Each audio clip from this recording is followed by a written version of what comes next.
This is an interview with Peep Magazine. We're here with none other than DJ Specifik. Does anyone ever say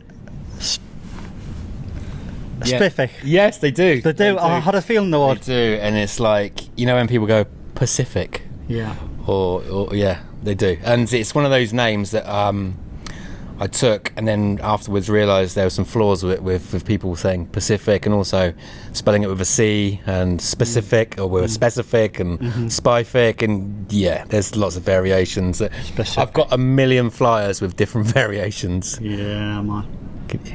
No. We've been chatting off camera, and we've got a lot of mutual passions: graffiti, hip hop. Just the whole sphere of dancing, hip-hop, graph. Where does all that come from? Because your love of hip-hop back in 1983, a love for graffiti, that was your passion. And then how has that transcended into you creating your own label?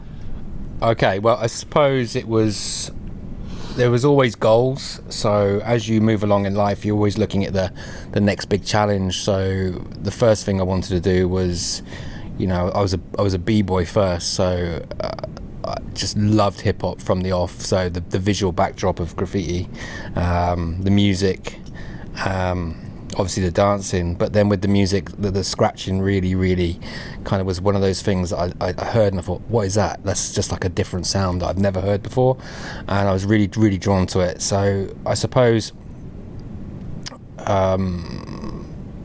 from all the elements, right from the get-go, every one of them interests me because it was delivered in a package anyway. So it's just that whole visual aspect of the backdrop, the dancing, the music. That's what excited me to begin with. Wow, cool. What does it mean to you to own your own work, create your own work, edit and produce your own work? Yeah, absolutely. Well, the making your own music is an evolution of your kind of starting point. The first thing you want to do as a b-boy is you want to go out to the dance floor and you want to battle somebody. So the first thing you want to do as a DJ is see your name on a flyer. So then when you start making music, the next thing you want to do is you want to see that music getting played somewhere. And of course, being of that generation, my inspiration was always seeing music on vinyl, and that to me was always the kind of the penultimate. That's if you had your music on vinyl, then you'd made it. So to me, that was always the goal. So I suppose I've always been very goal driven, especially within hip hop culture, to get to those points. So the natural progression was to also, apart from making my own music, is to network and work with as many other people as possible, which then created a platform, which was the record label, which then enables me to do a lot more. So yeah, it's more about just taking things to the next level continually, and owning a label has given me the ability to be able to create a platform and do a multitude of different things. Cool, man. In school, were you encouraged to express yourself? And then, but if not, which I'm presuming not, because I'm hearing a lot when I chat to people, school wasn't really a hotspot for creativity back in late mid-90s. Thank you, you're being very kind. Well, actually, I'm going to go against the grain, and school was a massive part of my creativity. Oh, I'm pleased to hear that. My school, which was just on the outskirts of Bristol, they were piloting or trying some different ways to encourage kids to engage with learning. So in music lessons and art lessons, they tried to allow the kids to do the things that they enjoyed doing. So in music, my music teacher, instead of doing traditional music, we would study records that were out at the time. So records that had scratching on it, records that had rapping on it. Wow, back then, yeah. Wow. And we would then spend some of the lessons looking at that, exploring it. He was quite ahead of his time, that teacher. And then we would try and write our own raps. We would try and do little mixtapes and bits and pieces, and we'd even have a go at scratching on his kind of turntable that he brought in, just to see if we could emulate what we were seeing that was being created, that was all current. So he was quite ahead of his time. Wow. But it was encouraged, from what I hear, kind of in hindsight, it was encouraged that some of the more, the creative classes were encouraged to explore what the kids were into. So art as well was. Kids were encouraged to practice their outlines for graffiti if they wanted to. If they wanted to draw a tree, they could. But it was, if you wanted to do graffiti, you could as well. So it was like, we want you to express yourself. We want you to draw. We want to mark you on your own merits. And that was the world I lived in. Until the kind of tail end of my school, and I moved down to Devon, and that was a polar opposite. So yeah, it was very regimented. These were the lessons, these were the classes. But I already had that seed, was already, already started to grow, and I already had that creativity in me. So yeah. Well, I'm really pleased to hear that, because I don't hear that often. No. How important is it to, as an artist, as a DJ, how important is it to receive encouragement, receive praise?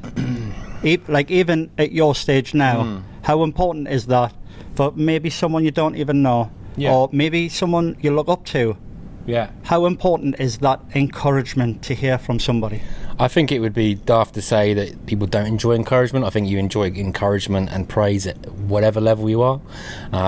So yeah, if one of my peers comes up to me and said, I respect what you do, and I can think of a few occasions where people have.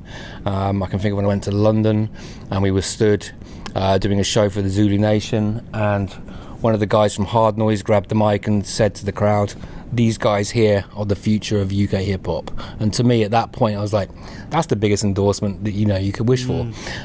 So it was, I'm always about encouraging other people, but also I happily take encouragement as well. You don't necessarily go out to seek a pat on the back, because I'm quite comfortable with myself in terms of what I'm doing and how I'm doing it. But it's always nice for somebody to go, do you know what? I had a really good night tonight, or I really like that record. Wow, cool, man. It's getting hot in here, but I'm not taking off all my clothes. It's a song, isn't it? I think it's a song somewhere. I'm not gonna. So, is this the way this interview's going? Wow. Is it? How far can we? About Do I need to follow suit? No. It's not that kind of channel. Taking graph out the equation, taking b-boying, hip hop music, is there any particular thing or person that has gave you encouragement and you have took massive inspiration from? Yeah, absolutely. But not just in every field of sport and art, really. So I'm a massive fan of skateboarding. I'm a massive fan of BMXing. I'm a massive fan of football.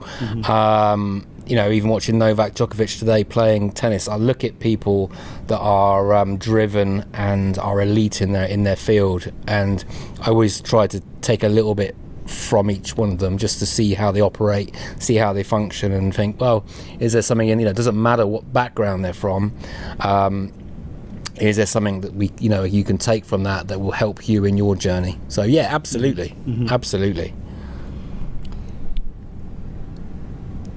What has been some of your biggest challenges in your career, and how have you overcame them? I suppose the biggest challenge in my career being into hip-hop was the fact that we moved to Devon as a family. So when my parents shifted me from Bristol, and I'm not saying Bristol's the epicenter, but there was a lot going on in Bristol. I've heard a lot of good there things was about Bristol. there was a lot going on in Bristol, and that's kind of made me who I was. But then I moved to Devon, and for a minute I thought to myself, this is going to be awkward to carry on trying to do some of the things that I was really into doing. But what I found out quite quickly was there was a real hardcore group of people, and they had to try even harder because of where they were from to achieve the things they wanted to achieve. And I actually believe that people who live in the cities and have the opportunities given to them take it for granted sometimes, where people who live in the rural areas that don't have that access, that they will try even harder to study the art and to do the best thing they can within that, because they just it's harder, so therefore you've got to try harder. Cool. In fact, my friend Adam, Project Zero, used to write lots of music with.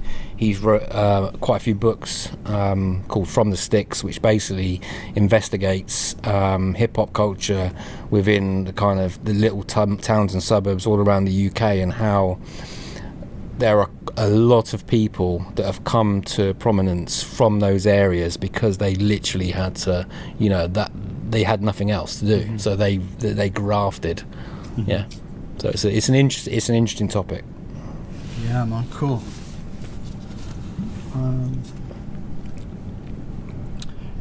So would you agree that there was a definite transition to being a DJ and then being a DJ artist?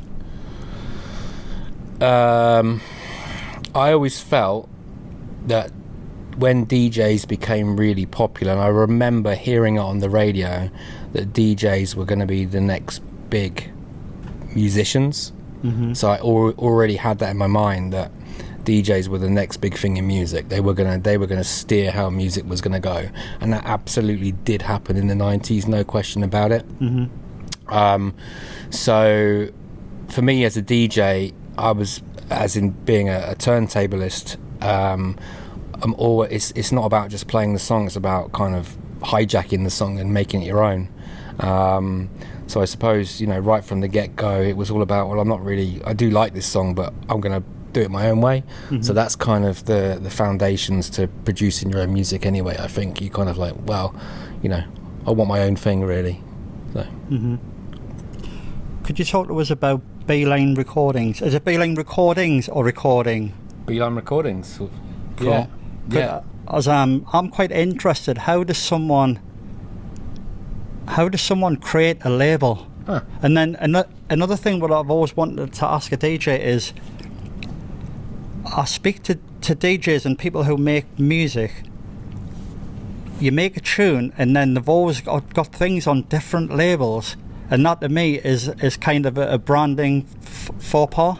Yeah, absolutely. Because you want to create your brand, you create your name, you do 5 tunes, it's on my brand, it's on Beeline Recordings, and then what I've chatted to and what I've spoke with is like, oh right, I heard your tune the other day, oh yeah, that's on a different label. All right, so I'm confused now because I thought that was your label. Yeah, it's still my label.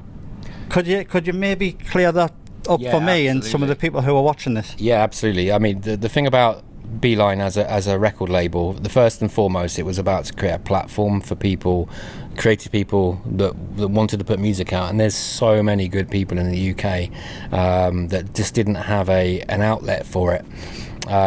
Including myself though. So that I was doing things before, but I wanted to create a platform that worked for people that kind of were into the same sort of things that I was, which was basically, hip hop music done in a particular way, released on vinyl. So that was the key elements. And then you start looking at the overall, the history of hip hop, and and how I like it. And you look back to record labels like Def Jam and how they were in the kind of late 80s, early 90s. They had very, very specific branding. Their label was the same every single time. Their albums looked the same. They're the same. So you knew when you bought a record from that label, it would be of a particular quality. And what I wanted to do was emulate that in the current time. So yeah, every record would have the same label. Artwork was always top notch. I mean, the artwork and everything around it was always of the utmost importance. And I've got to say, if I can, I've got to say big shouts to John Dyer, who's a Newcastle hometown hero on the art front, who's helped create a lot of things over the way, over the time, and he's done a lot of the album covers, as well as a lot of the designs. And also a guy called Matty Tibble as well, who used to put a lot of work in on the design front. But there was always a very, very clear kind of view of what it needed to look like. And I've also wanted to create a platform that when people knew that a record was coming out on that label, it was going to be of a particular quality or a particular style. So that going back to the old days where if a record came out on a label, you knew that it was worth a punt even if you hadn't heard it. That's what I wanted to try and create, which I believe doesn't really exist as much anymore. I'm wondering why doesn't that not exist now, because you want to create continuity within your brand, within your artistic space. But I think you're doing that, aren't you? Yeah, absolutely. Yeah, I do think lots of other people do that. So if you look at High Focus, I mean, you know what you're going to get with a High Focus record, same with Blah Records. So I think there are other people that are following the same format. But I think at the time when we first kicked off, there wasn't a lot around, so it was nice to establish something that was, of that vein that we all grew up on, which was, you bought it on a record with a label and you trusted the label, just like you trusted a DJ on the radio. It just it reminds us when I was back at university and the lecturer, Noel, if you're watching, he stood up in front of the class and he went, "Hands up anybody who's bought an album because they loved the front cover." And I was the only one who put the hand up. Nobody Really? put the hand up. Can you remember those days? I've got a great story with that. So I always used to Exeter didn't have many record shops at all.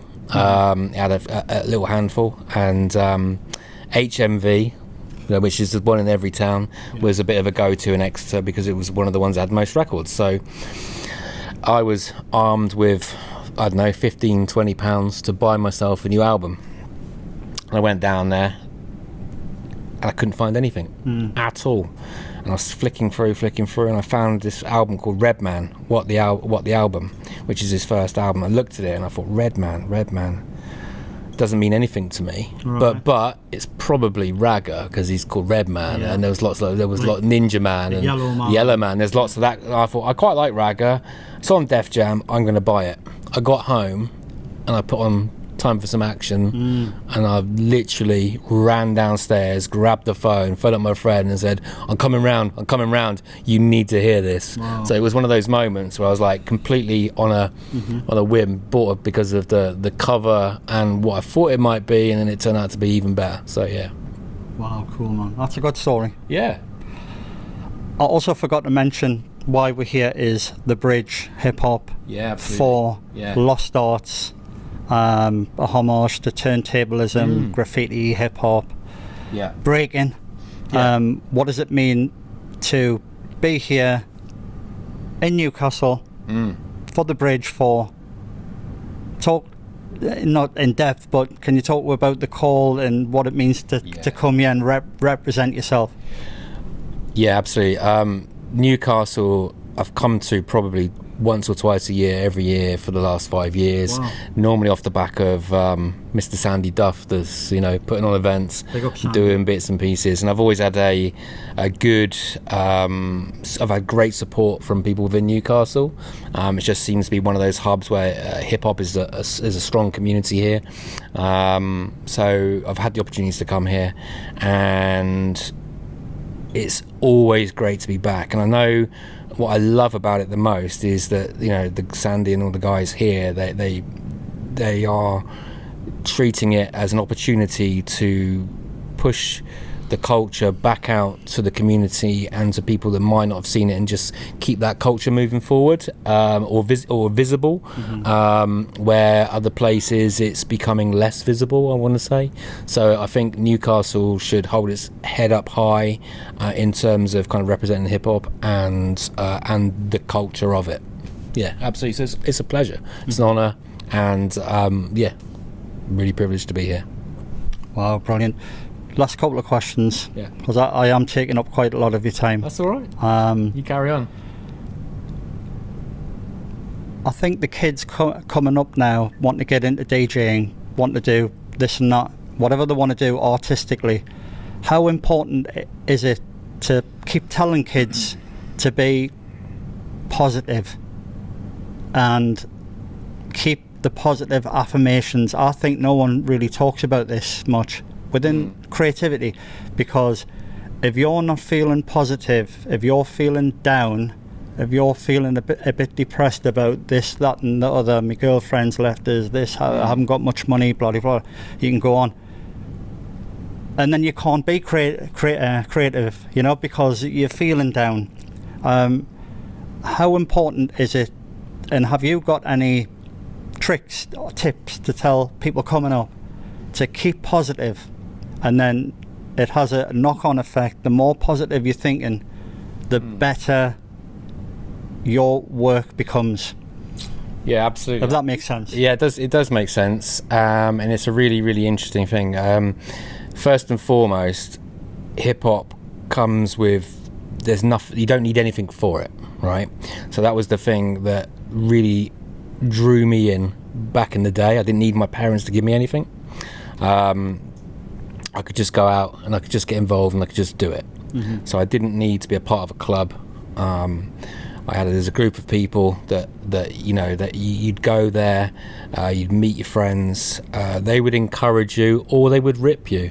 And I think actually sometimes there's in today's society, we're a little bit too much pat on the back, where we need to be a little bit more honest. And I think what you need is positive role models that can encourage people and steer them in the right direction, but also not be over the top in terms of saying yes, you're brilliant, but try and say yes, you could try to pursue, you could try this, you could try that, this would help you, and try and be a bit more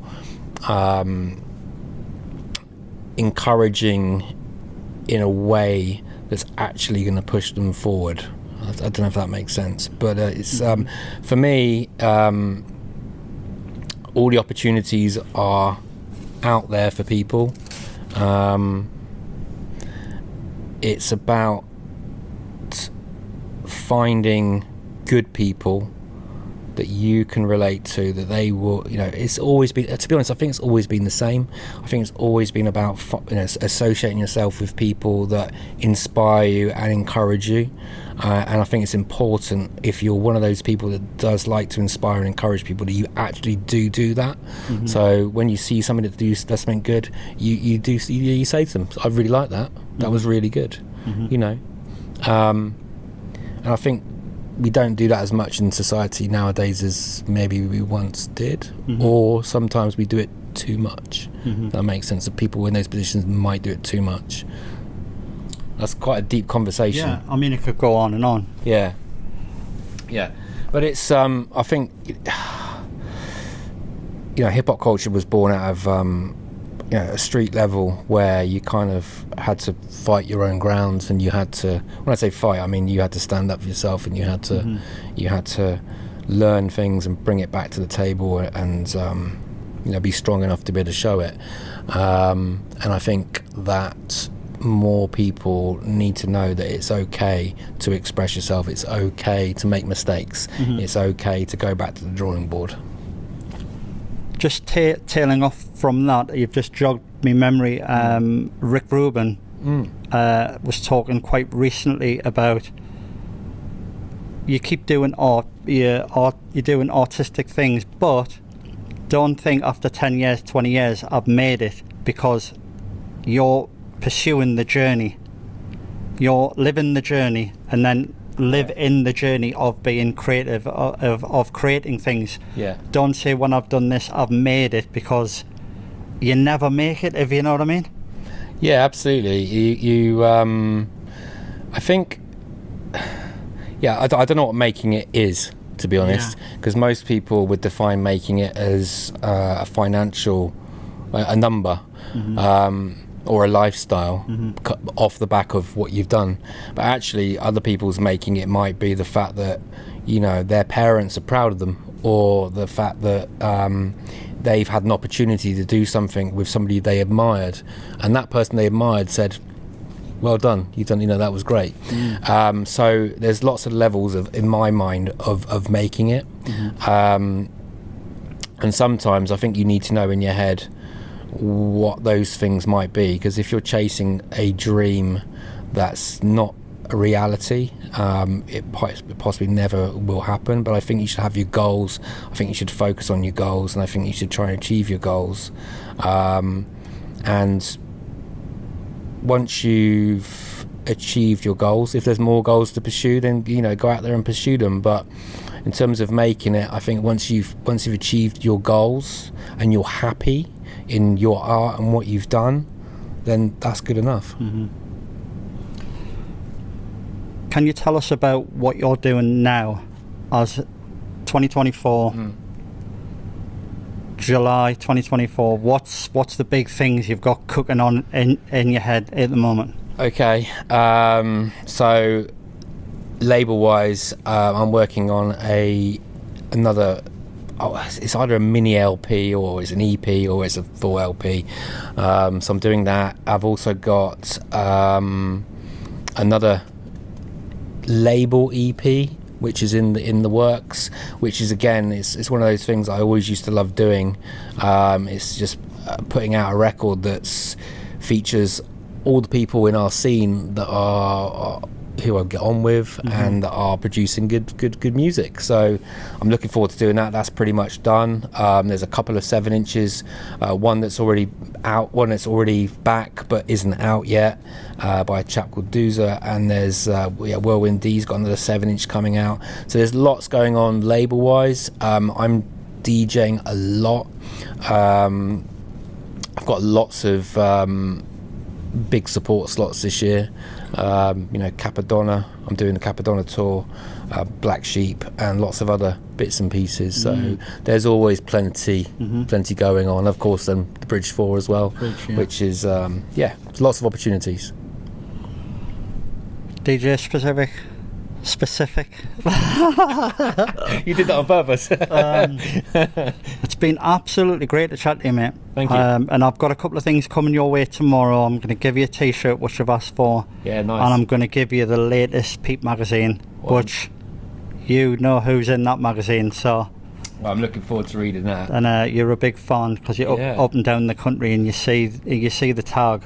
If you see him, just give him a little pat on the back from me, for sure. Yeah. Say, your hard work's not in vain. I mean, there are people that see it, so you might not think so, but people do. People do know. We're talking about the graffiti writer. Can we say? Yeah. SICA. Legend. SICA, yeah. Legend of the road. So I've just done the latest Peep magazine is all about him. It's the whole magazine is an editorial about his life, how he started, why he got into it, the trials and tribulations of all the scrapes he's got into, some of the stuff he doesn't want to talk about, some of the stuff he's quite open about, and it's all coming to you tomorrow, Paul. Looking forward to it, mate. It's been really nice chatting to you, and I really appreciate the time. And I'm going to tag you when this is out. Cool. Thank you. Cheers, bro.